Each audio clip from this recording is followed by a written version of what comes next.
আচ্ছা, একটু আগে এই কন্টেন্টের উপরে একটা ভিডিও বানিয়েছি বলে দেখলাম বেশ কিছুজন মানুষজন উঠে পড়ে লেগেছেন ও সে তাই সব বলতে। আমি এই ভাটের কথাগুলোর উত্তর দেবো না। যার যা আক্রমণ করার করুন, কোনো অসুবিধা নেই। এবার প্রশ্নগুলো একটু শুনুন, কারণ প্রশ্নগুলো করবো তখনই ভেবেছিলাম, কিন্তু এত মামলার প্রেশার আছে আজকে যে সেই সময় পাওয়া যায়নি। এখন একটু ফ্রি হয়েছে, তো এই ফ্রি হওয়ার পরিপ্রেক্ষিতে মনে হলো এবার এই প্রশ্নগুলো একটু করি, বা প্রশ্নগুলো করাটা দরকার। প্রভাস মণ্ডলের এনকাউন্টারে আমি পুলিশের থেকে যে ইনফরমেশন পেলাম, পুলিশ বলছে যে রাত 12:45 নাগাদ ক্রাইম সিনটাকে রিকনস্ট্রাকশন করার জন্য প্রভাস মণ্ডলকে নিয়ে যাওয়া হয়েছিল। Fair enough. রাত্রেবেলা কেন? প্রথম কথা হচ্ছে রাত্রেবেলা কেন, জাস্ট কেন, এটা প্রথম লজিক। মানে এটা তো দিনের আলোতে করা যেত, এবং দিনের আলোতে সেখানে সব কিছু আরও বেশি করে পরিষ্কার স্পষ্টভাবে আসে, হঠাৎ রাত্রেবেলা কেন? First question. আচ্ছা, এই যে প্রভাস মণ্ডলকে সিন অফ ক্রাইমে নিয়ে যাওয়া হলো রিকনস্ট্রাকশনটা করার জন্য, সেই রিকনস্ট্রাকশনটা করার ক্ষেত্রে দাঁড়িয়ে সেখানে কি কোনো ভিডিওগ্রাফি হয়েছিল? এটা আমার প্রথম প্রশ্ন।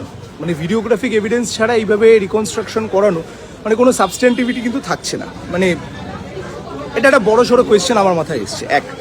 দু নম্বর হচ্ছে এই যে প্রেজেন্ট সিচুয়েশন, পুলিশ তো দেখছি মানে যাকে পারছে তাকে কোমরে দড়ি বেঁধে ঘোরাচ্ছে, হাই প্রোফাইল সিকিউরিটি সব কিছু দিয়ে। প্রভাস মণ্ডলের ক্ষেত্রে দাঁড়িয়ে কি এইরকমভাবে সিকিউরিটি দেওয়া হয়েছিল? এক। দু নম্বর হচ্ছে বিএনএসএস অনুযায়ী রেপ অ্যাকিউজড বা এই ধরনের হিনিয়াস অফেন্ডারদের তো হাতকড়া পরানোর কথা, মানে নতুন প্রভিশনে সেটা লেখা আছে।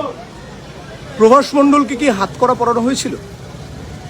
আমার মাথায় ঠিক ঢুকছে না, অ্যাকচুয়ালি আমি বুঝি খুব কম, তো এটা আমার মাথায় ঢুকলো না যে প্রভাস মণ্ডলকে কি হাতকড়া পরানো হয়েছিল। কারণ যদি হাতকড়া পরানো হয়ে গিয়ে থাকে তাহলে সে সার্ভিস রিভলভারটা ছিনলই বা কী করে, মানে ছিনিয়ে নিলই বা কী করে, এবং গুলিটা চালালোই বা কী করে, এটা একটা বড় ফ্যাক্টর।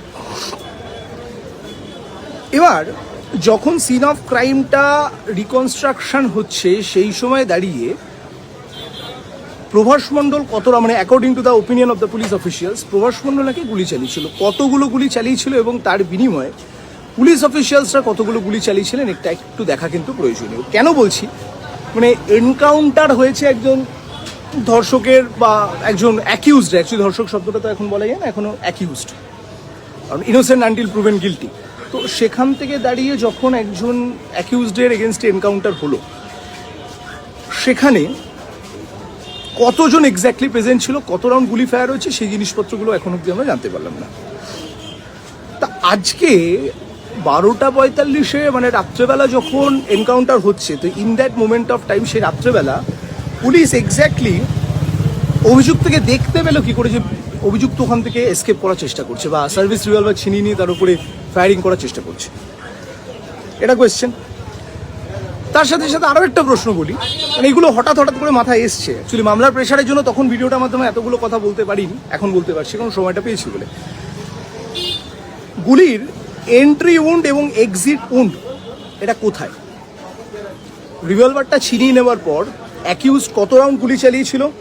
পুলিশ কি পায়ে গুলি করেছিল না এলোপাথারি গুলি চালিয়েছিল? মানে এই প্রশ্নগুলো কিন্তু আলটিমেটলি জানাটা দরকার। লাস্ট যে প্রশ্নটা মাথায় এলো, যেহেতু এটা একটা হাই প্রোফাইল কেস, মানে it's a matter of huge high profile, তো সেই হাই প্রোফাইল কেসের ক্ষেত্রে দাঁড়িয়ে যথেষ্ট চেয়েও বেশি সিকিউরিটি রাখাটা বেশি করে প্রয়োজন। কারণ এটা মাথায় রাখতে হবে, honourable chief minister Suvendu Adhikari নিজে থানায় গেছিলেন, মানে গতকালের কথা বলছি না, তার আগে থানায় গেছিলেন। তো সেই রকম পর্যাপ্ত সিকিউরিটি কি আলটিমেটলি মেনশন করা ছিল, বা সেরকমভাবে কি রাখা ছিল? এই ঘটনাগুলোর পরিপ্রেক্ষিতে যদি জিনিসটাকে আমি 180 ডিগ্রি সম্পূর্ণভাবে ঘুরিয়েও দিই, তাহলেও না সেখান থেকে দাঁড়িয়ে আরেকটা জিনিস মাথায় আসছে। এই প্রশান্ত মণ্ডলই কিন্তু প্রথম পুলিশ অফিসিয়ালসদের জানিয়েছিল যে ভিকটিমের বডি কোথায় আছে, বাকি কারা অভিযুক্ত।